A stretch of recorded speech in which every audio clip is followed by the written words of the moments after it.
Peace and greetings. I'm Brother Nashon, a representative of the Nazarene Messianic Party. You know, there's a lot of information that is out here on YouTube and these other social media sites, as well as just the internet period, critiquing politics, critiquing our social way of life, and all of the dysfunctions that we see commonly, even as posted.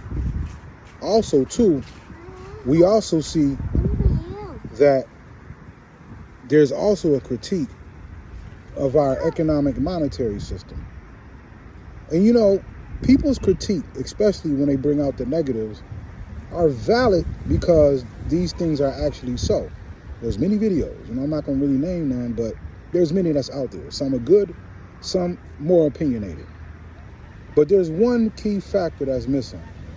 There's no viable solution that's being posed. There are ideas, there are groups to join, you know, and you even have some religious folk that'll tell you, you know, to turn to their religion, turn to the Bible, or turn to Islam, or, you know, look for Zen and, you know, maybe some inner reflections. All of that are ideas, but we need a social solution that works for humans, not a demographic. It's not a black and white thing or a race thing. It's not a sex thing as male and female, but we need a solution. Regardless of the demographics, whether we are poor, whether we are rich, we need a solution that works for humanity. Because I'm gonna tell you something. The poor suffer in this day and age for obvious reasons. Lack of resources, lack of health, lack of economics. And so therefore, not only does it causes physical situations, but it also causes psychological situations. When people backs are against the wall, it's flight or fight. And you know, once you get all of this cortisone released in your body, it starts to weigh a negative effect on you, mentally and physically. But we must look to the past to understand where we are in the present and where we're going in the future. If you take the time, and possibly you can use technology such as AI to help you understand the writings of writers like Karl Marx and his book Capital, volumes 1 and 2, he critiques and breaks down our economic system, its contradictions and its problems, but he also offers a solution as far as there must be an equitable and just society. There are other writers such as Lenin Trotsky, you know, Rosa Luxemburg, and many others who critique capital. Even just to understand money and capital and wealth, you could also read The Wealth of Nations by Adam Smith. Although he doesn't critique capital the way Karl Marx does, he does give you an understanding how wealth and the monetary system works, which people call unfair or unjust, is the norm within our free market economic system. But again, we have to have a solution. And a beginning solution to that, beyond learning just the scholastic knowledge of that I've aforementioned authors, we also have to look at right and wrong, not only just from a personal level. Somebody steal from you, you know, somebody commit violence against you, immediately you want justice.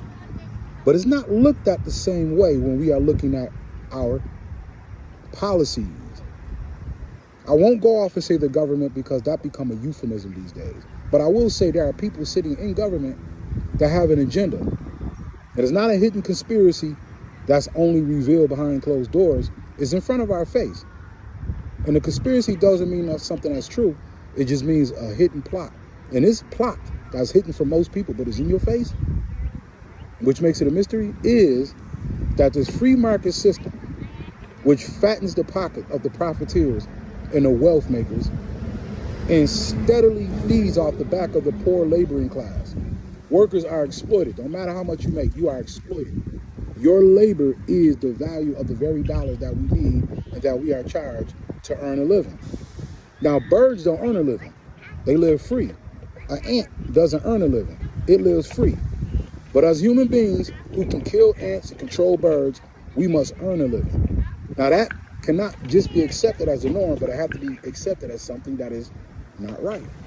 If someone break into your house and steal your material and then told you that you have to earn them back, you immediately will want justice, because nothing is fair about that scenario. But we must look beyond our own personal scenarios and situations, and we must look at the fact that we live in a culture, a society that perpetuates thievery, that perpetuates murder, that perpetuates all of the ills and functions of societies. And when people don't have answers or don't even fully understand that there is a conspiracy to promote the free market capitalist class, the exploited workers from the poor to the so-called middle class, they begin to suffer. So all of a sudden you see an increase in drugs, mental illnesses, let alone, man, because of the mode of profit that's put into our food to keep them on the shelves, to keep people's taste buds and different things attracted to the food. Now we have harmful chemicals.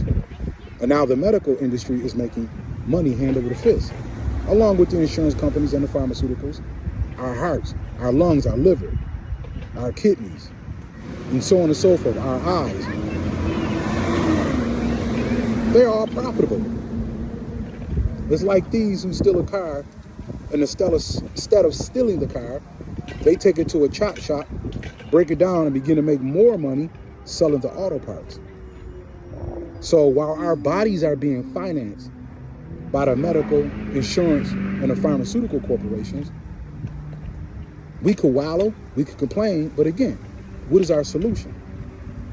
And in that particular scenario, one of our solutions would be to be educated, to educate yourself.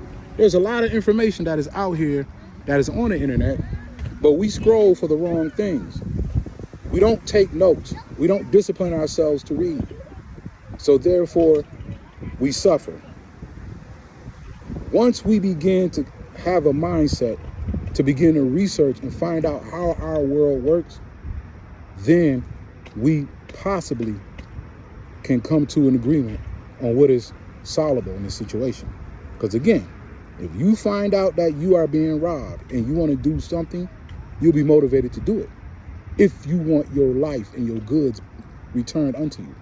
If you want what is owed to you, you give all your labor, but you are not fully compensated for your labor. Why? Because profit is made and you are paid a small wage compared to the profit of the value of your labor. So these are many things that we can talk about, many videos, many blogs, many dialogues, but we have to have a solution. And I propose to you this: we are willing here at the Nazarene Messianic Party to find and establish this solution together. And yes, the solution, we do believe, is there. There are great men and women who came across these solutions, starting with the ancients of old, such as Abraham in the Bible. He began to understand that there was a solution. Now, the religious folks miss this because they don't understand what people like Martin Luther King begin to see. That true love, true Christian values, if you would, is in the social movement of man and not in religious sophistry. So join us. Log on to our website at www.thenmp.org. And you can sign up on our emailing list. And we also want you to take notice of programs that we are working on, such as the Youth and Young Adult Vanguard program, where we can begin not only men to educate, but offer viable solutions through nonviolent activity. So to the next vlog, Brother Nashawn, peace.